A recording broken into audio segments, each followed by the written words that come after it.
I saw a viral post recently that said 2022 is ending in 60 days. Do these things for 60 days and by 2023 you will be unrecognizable. Well, there's only 47 days left of 2022 and I've got a new list for you. Welcome back to The Everyday Stoic.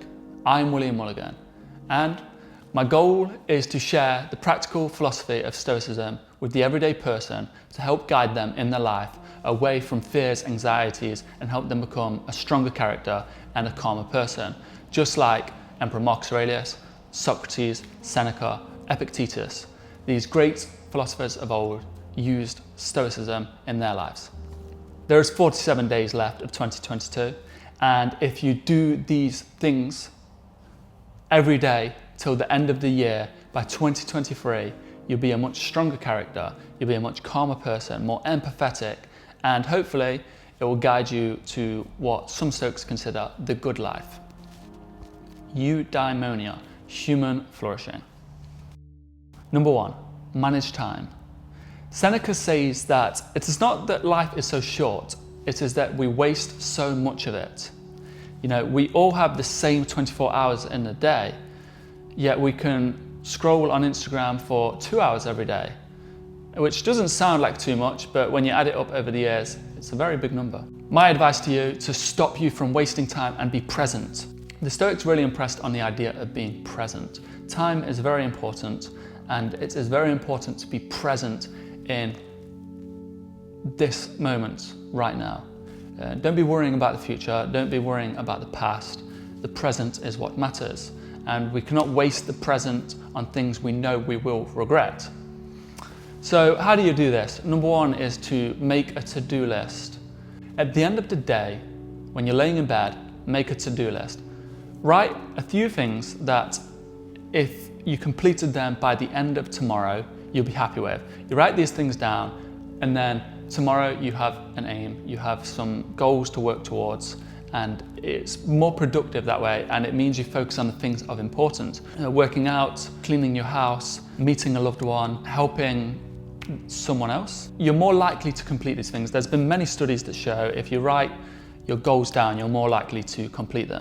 Number 2, to help you manage your time is, if you go into your settings, you can see your screen time, and you can see where you spend most of your time. So if you go through this, you know, you might have an hour on Instagram, an hour on TikTok, an hour on Reddit, an hour on YouTube, 20 minutes on Wikipedia. But you start to see where all your time is spent, and you can analyze that for yourself. Do I really want to waste an hour of every day of my life on TikTok or Instagram or Reddit or YouTube? You can really take note, and you can write these things down where you're wasting your time. And you can start to, once you have an awareness of where you spend your time, next time you're scrolling on TikTok and it starts to get a bit, you know, because it can be beneficial to start. You see some educational things, you see some entertainment, but after that it's just habit and you're chasing that dopamine.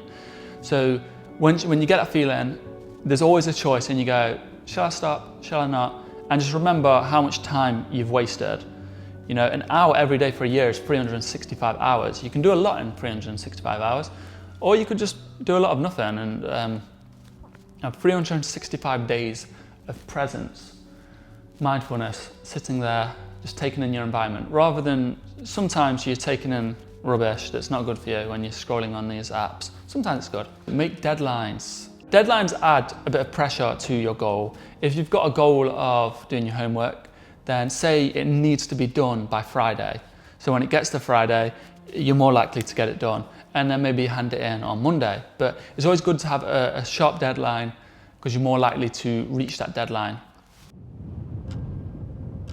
So the second thing you must do in these next 47 days is to focus on one thing.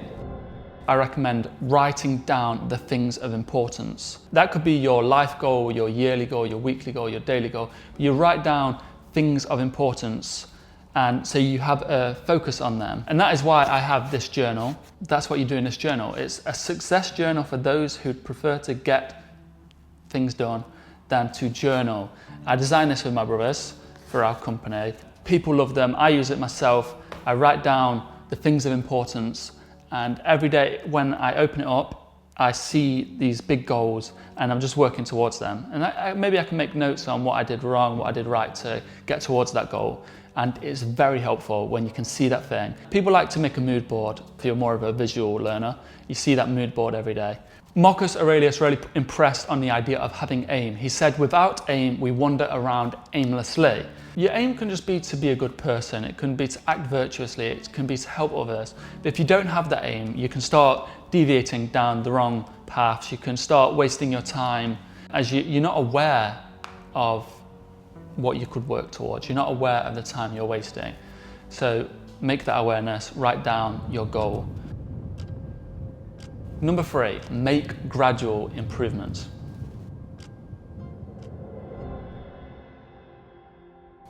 So this can be things like, if you want to start reading, people start buying all new books, get all excited, then they put the books down. Just say you'll read 1 page a day. It's easy, it's not scary, and it's a good start to improvement. You read 1 page and maybe you've got past that initial roadblock. So you read another page, read another page, read another page, and the enjoyment drags you in. It's normally the initial roadblock that stops people. Me and my brother had this goal when we used to go out running. We wanted to run for, say, 20 miles. It would get late, it's cold, we're not feeling like it, it's been a long day's work. We would almost want to give up, but we would say to each other, let's just go for a 5-minute walk. You know, a 5-minute walk's not scary. And I would say after just getting out of the house, I'll go, I can go for a jog. But maybe some days are a bit slower. I'll be walking for 5 minutes and then I'll be like, shall we head back? I was like, let's jog back. After jogging for a minute, you've got past that initial roadblock, that obstacle, and you feel good, and that's how you build the momentum. But it's also a skill thing. It's how you build skill, doing little by little, and that consistency builds up. It is like the Confucius quote, a man who moves a mountain begins by moving 1 rock.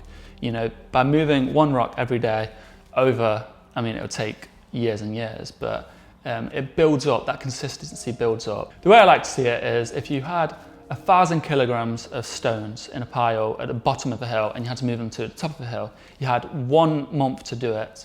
On the first day, you drag 100 kilos, you get it to the top, you give all your efforts that day and you're burnt out. And then you go, next week, you're like, oh, do that again. Drag 100 kilos to the top of the hill, you're burnt out. So you wait till the next week, drag 100 kilos. And then the last day, you drag 100 kilos. You've dragged 400 kilos and there's still 600 kilos sitting there. But you gave a lot of effort on those days. But consistency, if you were just to do half of the load, 50 kilos, you get it on your back, you walk 50 kilos to the top, then the next day, then the next day, then the next day. After a week, you've done 350 kilos. After 2 weeks, 700. And after 3 weeks, you've done the whole lot. So that consistency really builds up. And that's the same with your goals, your work goals, your workout goals, your health goals, everything. Just that consistency every single day is so much better than 1 day a week of grudging effort. So the 4th rule, look at things diagnostically. The Stoics had a great principle, the dichotomy of control, which is the understanding of what is in your control and what is out of your control. When you realize that you can't control the weather, you can't control the traffic, you can't control how rude people are, all you can do is accept these things. Amor fati, love your fate. You accept the fate that comes to you and you take the positive. You get over the obstacles. As Ryan Holiday says, the obstacle is the way. You learn from these obstacles. Instead of letting them stop you and knock you down, you learn from them. So you've got to have a positive attitude. You've got to love your fate. Bruce Lee said to hack away at the unessential. Close to the source, the less wastage there is. When you start to push away the things, stop focusing on the things you can't control, stop focusing on the superficial, the unimportant, you start to realize there's not as much things to focus on, and you can start to focus on the things of importance and really build on these things. The 5th rule is to create a high value network. There's the study that says you become the sum of the 5 people you spend most of your time with. So if you're always spending your time with negative people, rude people, lazy people, you know, whatever type of people they are, you start to pick up on their habits, you start to develop their characteristics and become like them. So you want to start hanging around with people similar to you, have good morals, good character and they want to better themselves. They want to be good for people, good for the world around them. But this is also the same for the media you consume and the places you go.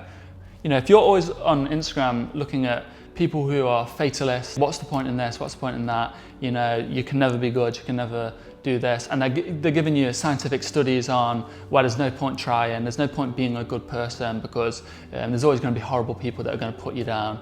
You know, you spend your time looking at all this media, you start to pick up on this and start to incorporate it into your character. So you have to monitor what you are looking at, what you're consuming every day.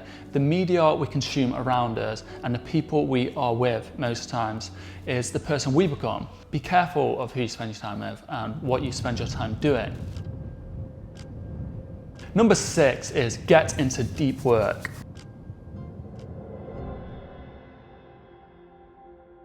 Cal Newport wrote a book on deep work. You've had a project that needed to be done for over a month, you've done bits here and there, but you've really struggled and you've not got it done.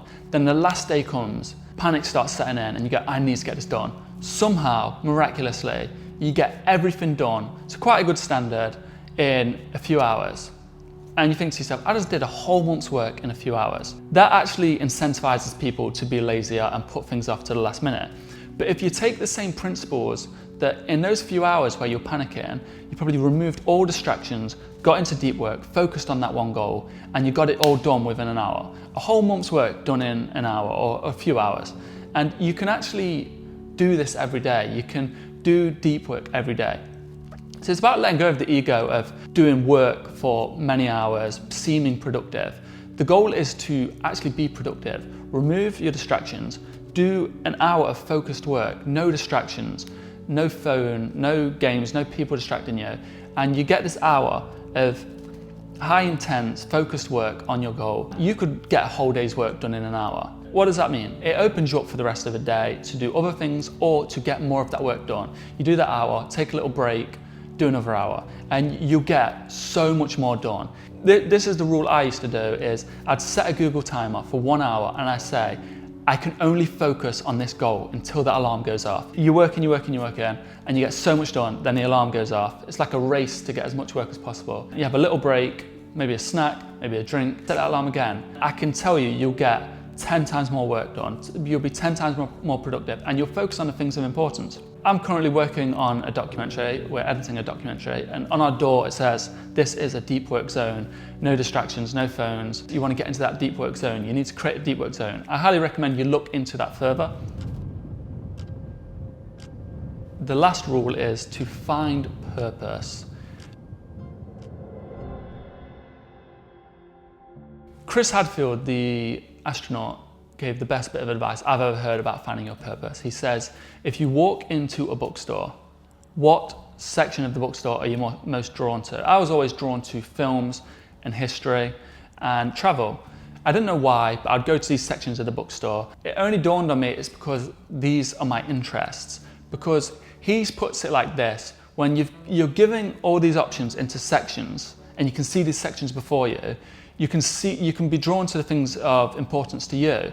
But when you don't have them in front of you, you don't even know what you like. I was drawn to films, and then I'd like learning about films, and then I found a role within films, which is editing. I love editing. And then the other thing is, from a more Stoic point of view, is our purpose is our nature, which is tied to the cosmic nature of the universe. What is our nature? Human nature is to be a good person. It's to follow the virtues of courage, justice, temperance, and wisdom. And it's to be good for the world around us, good for ourselves. So if you just keep that on your mind, that my goal is to be a good person, then I think it gives you direction in life. When you're faced with choices, you think, what is my nature? To be a good person. This gives you direction for every day. If you do these 7 things for the next 47 days, I'm pretty sure your life will change. It's changed my life. I've been doing it over a longer time, but it's changed my life a lot. I've become a more calmer, more certain, more confident, happier person. And that's because I've followed these rules and the other rules of Stoicism, which, you know, I read this book every single day and make notes, and it's changed my life. So I do recommend that to you. That's rule number 8. Read this book, The Meditations of Marcus Aurelius. And take notes, learn about it. Rule number 9, follow me on Instagram at TheEverydayStoic, because I post these teachings every day, and I'm building a Stoic community that's themed around the topics of today. This was a bit off the topic of Stoicism, but the Instagram is more based on Stoicism, so I think it will help you. If you found value in today's video, then feel free to subscribe or become a YouTube member. If you want to support what I'm doing, head over to my website, www.TheEverydayStoic.com, where you can get the Amor Fati t-shirt, and there's many other things on the website, but the Amor Fati t-shirt is my favorite. I think it looks cool, and it is always a reminder to love my fate. So when I'm faced with challenges throughout my day, sometimes I might remember I'm wearing a shirt and I've got to represent the philosophy that I'm portraying. As Epictetus says, don't talk about your philosophy, embody it. So when I see this, I embody my philosophy and I say, I gotta love my fate, and it helps me be calmer. So thank you for watching. I hope you enjoyed, and see you in the next one.